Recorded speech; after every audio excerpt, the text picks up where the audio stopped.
A macroeconomic perspective. Welcome back. So today we'll talk about measuring the size of the economy, GDP, gross domestic product. That's what it's called. We refer to it as GDP in economics. We're talking about adjusting nominal values to real values. That's inflation adjusting. We'll talk about inflation in the upcoming chapters. Tracking real GDP over time, comparing GDP among countries, and how well the GDP measures the well-being of the country. And before I get started, I want to set the stage. I think coming out of the country did go into a Great Depression in the 1920s, 1930s. And coming out of that Great Depression, the leaders across the country, both business leaders, political leaders, felt like we needed to have the ability to measure how our economy is doing.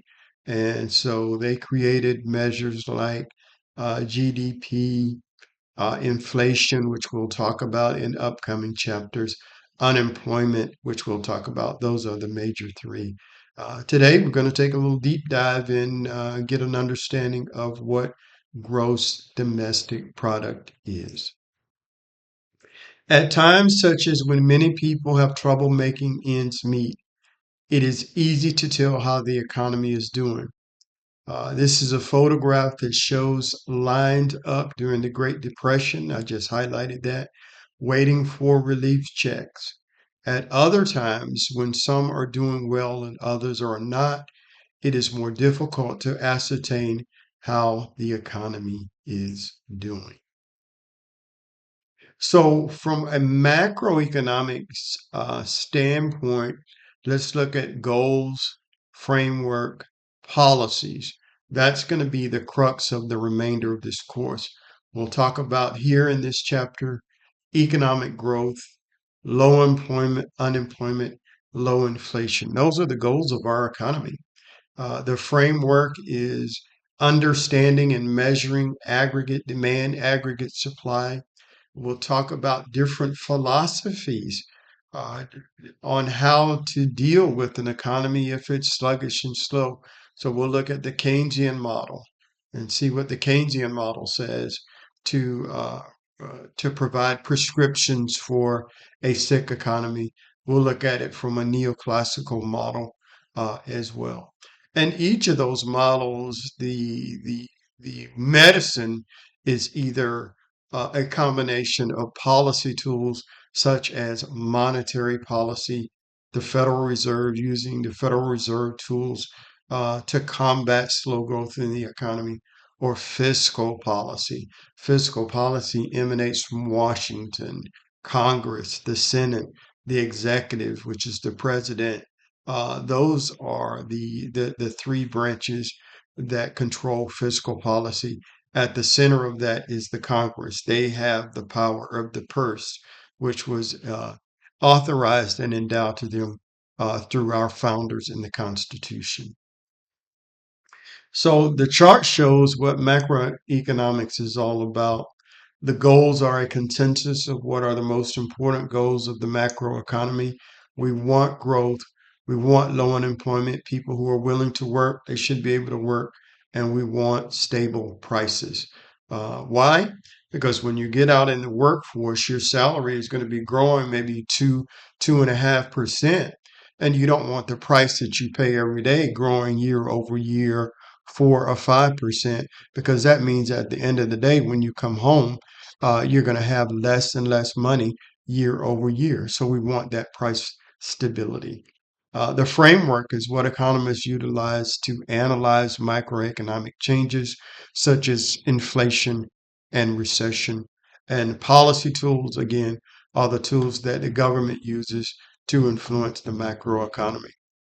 So let's get started. GDP, gross domestic product, the value of output of all final goods and services produced within a country in a given year. It measures the size of the nation's overall economy. Final goods. So let's remember that. Let me give you an example of what a final good. A brand new Ford Mustang has four brand new tires on it. You don't buy it separately. When you go to the Ford dealership, you buy the whole Mustang. That full brand new Mustang is included in GDP, and all the components on that Mustang are included in the price of that Mustang, included in the price of GDP. Now you drove that Mustang for 2 years, tires are worn out. You have to go to Discount Tire to get a replacement. When you replace those tires at Discount Tires are final goods and they are counted in GDP. So now you have a good example of what final goods are, the Ford Mustang, and then the replacement tires 2 years after you've worn the tires on your new Mustang. Those tires from Discount Tire are final goods and computed in GDP. An economy's GDP can be measured by either the total dollar value of what consumers purchase in the economy or the total value of what the country produces.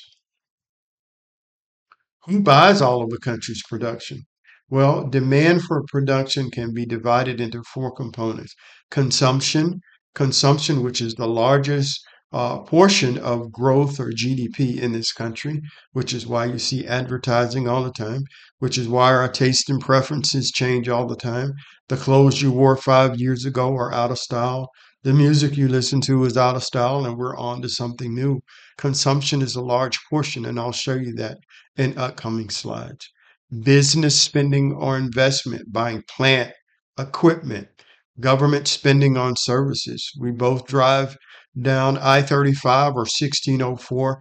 That's an example of government spending in the economy. And then spending on net exports. Net exports is what do we produce in this country and sell abroad, sell to Mexico, to Canada, to Europe. And then what do they produce in Canada and Mexico and sell to the US? The difference between those two is what we call net exports.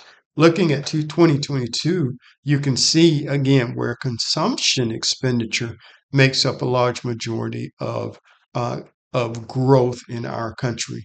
We are consumers, ladies and gentlemen. There's no doubt about it, and it is captured here in this graphical representation. The remainder is investment expenditure and government expenditure. Right here, we can look at consumption. You can see even from 1960 to current day, it's always been a large portion uh, of growth in our country, whereas government spending, investment expenditure spending have been quite flat since 1960 to 2015.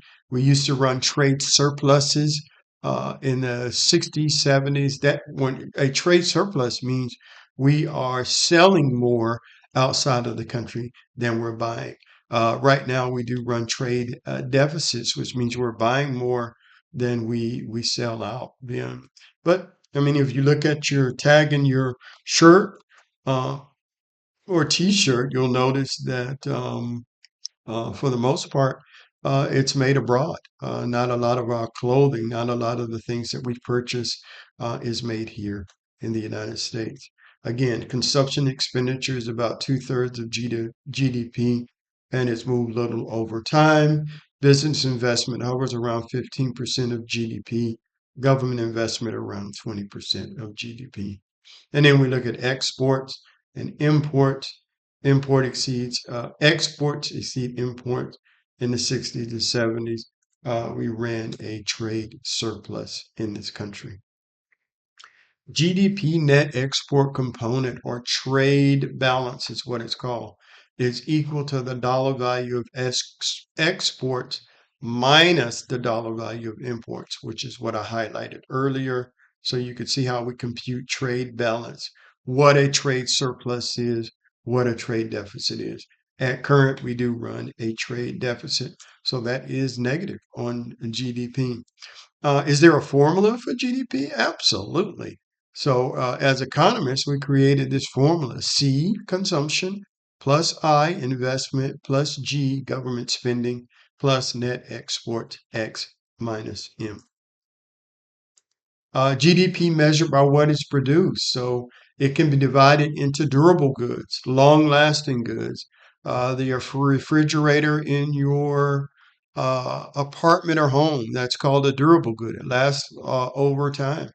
Non durable goods, the clothes that we wear, are non durable because they're short lived. I mean, rarely are we going to have or wearing pants or a t-shirt or a shirt for 10 to 15 years.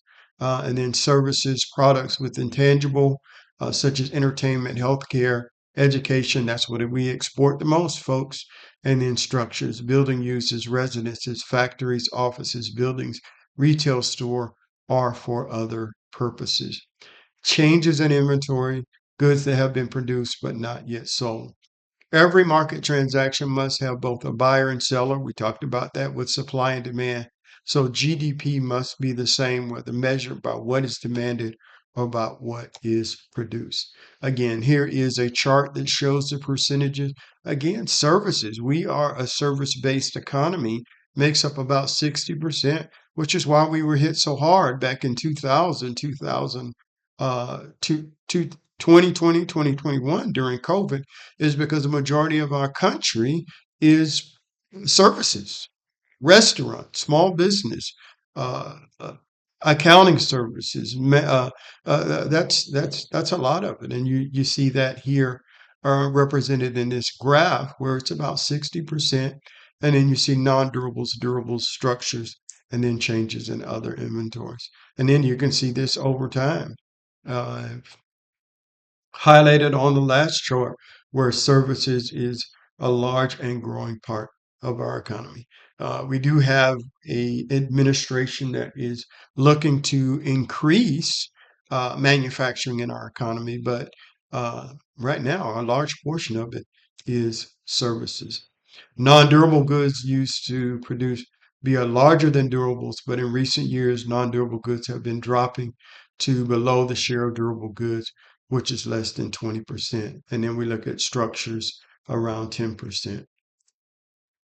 Final goods and services, I highlighted that a few minutes ago. As we compute GDP, it's output used directly for consumption, directly for investment, directly for government or trade purposes. Goods at the furthest stage of production at the end of the year. What are intermediate goods? That's output provided to other businesses at an intermediate stage of production, not for final uses. And that's excluded from GDP. So we won't double count. So double counting is output that is counted more than once as it travels through stages of production, a potential mistake to avoid in measuring GDP. Again, GDP is the dollar value of all final goods and services produced in this economy. Other ways to look at the economy, we have GNP, gross national product, which is similar. Includes what produced domestically and what is produced by domestic labor and business abroad in a year. We have net national product, where we minus depreciation from growth. Now, depreciation is a process that capital ages over time. If I bought a new machine for my manufacturing company. Depression means the value of that machine goes down. And say I calculate depression straight line over 5 years, each year over that over that 5 year period. I guess that's 2 years. I can write that asset off my books because the value is less and less each year. That less and less is what we refer to as depreciation. And then we've got gross national income included in the value of all goods and services produced by people from a country, whether in the country or not. When we're adjusting for inflation, we look at nominal values. The economic statistic actually announced at that time, not adjusted for inflation. Real values or real GDP is adjusted for inflation. And we do a lot of that for purposes of analysis and purposes of comparing. So when we use real GDP and we adjust it for inflation, we're able to compare growth rates in 1930, 1940, 1950 to current day, because we're looking at the same pricing structure from a inflation adjusted standpoint.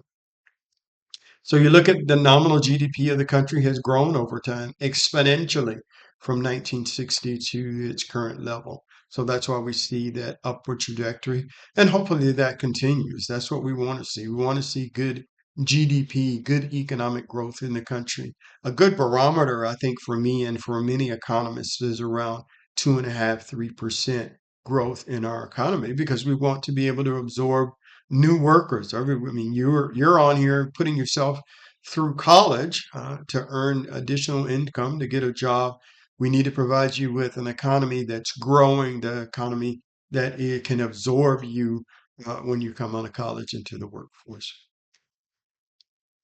GDP deflator, I'll just introduce this term just for definition purposes, is an index measuring average prices of all goods and services, including in the economy. It's a price index that we use in economics. But the majority of the time, when you're sitting in the airport, you're going to hear them announce GDP.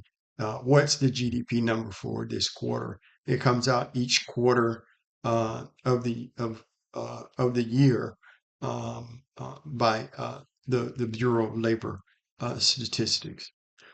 This is how we compute real GDP. So you take nominal GDP, nominal meaning not adjusted for inflation, over the inflation or price index divided by 100. For simplicity, the price index is traditionally published after being multiplied by 100 in order to get an integer number. Whenever a real statistic is computed, 1 year or period is called the base year or the base period. So that's how we compute in economics GDP, real GDP. And I just, from a definition standpoint, I'd love for you to know that. And I did throw in a calculation of real GDP, so you can see nominal GDP. You see the price index of 19, and so real GDP is $2.859.5 billion with the base year of 2005. Again, looking at 2010 pricing, you look at nominal GDP. We're computing it here again, 13, a little over 13 and a half billion dollars. Again, that's the trend line. Looking at real GDP on top, nominal GDP on the bottom, so adjusted for inflation looks a little bit higher. Since the real GDP in 2012 dollars, two lines cross in 2012, real GDP will appear higher than nominal GDP in years before 12, because dollars were worth less in 2012 than in previous years. We have a strong dollar, and a strong dollar shows that relationship. Again, calculating real GDP growth rate, kind of similar. You took 2020 real GDP minus 1960 real GDP divided by 1960 real GDP. So the U.S. economy increased real productions of goods and services, by nearly a factor of 4 since 1960. It's robust growth, ladies and gentlemen. Tracking real GDP over time. Government reports GDP as an annualized rate. When annualizing growth in a quarter, the calculated growth in real GDP for the quarter is multiplied by 4 when it is reported. A recession is a significant decline in national GDP. You have to have two negative, by definition, we in economists say, I've got to have 2 quarters of negative growth for me to say that the country is in a recession. We do have recessions on and off every now and then. Rarely do we have depressions. Those are lengthy and deep declines. The last depression was in the 1930s. Now we're looking at real GDP growth from 1930 to present. You see that upward trajectory. 2012 about 18.4 trillion-dollar economy, and it's much more than that today. And in that, the business cycles, we have peaks, which during the business cycle is the highest point. We have troughs, which is during the business cycle, there are low points. Recession lasts from peak to trough. Economic upswings run from trough to peak. Business cycle, the economy is relatively short-term movement in and out of recession.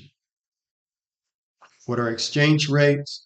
That's a term when we buy goods and services from Mexico.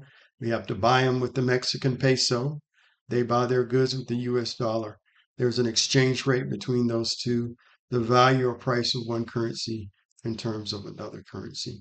This is an example of the Brazilian real and the GDP for that particular country, $3.1 trillion. And that's how it's computed from an exchange rate basis. Just an example here. Um, the key takeaway is that we are able to convert GDP based on other foreign currencies. But what we want to do is just focus on A, what's the formula? C plus I plus G. It's final goods and services, defining it, defining what nominal and real GDP is. That is the key takeaway for you in this course. Another term that we use too that's very helpful is GDP per capita. So if you divide GDP by the population, it is a great indicator of the standard of living in a country. So all elements that affect people's happiness and well-being, whether they are bought or sold in the market or not. Differences between GDP and standard of living. GDP does not include leisure time or vacation. Actual levels of environmental cleanness, health, learning, production is not exchanged in the market. The level of inequality of society is different as well. But the reality is, ladies and gentlemen, that when we look at per capita GDP, your higher per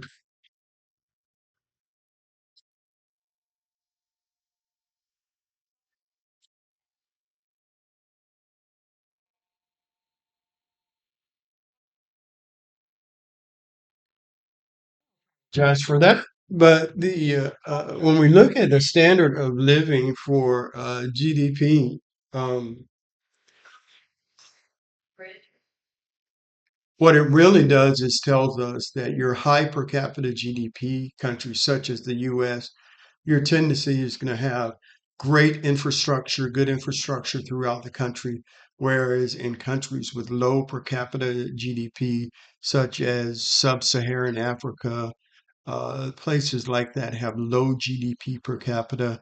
They tend to be less developed.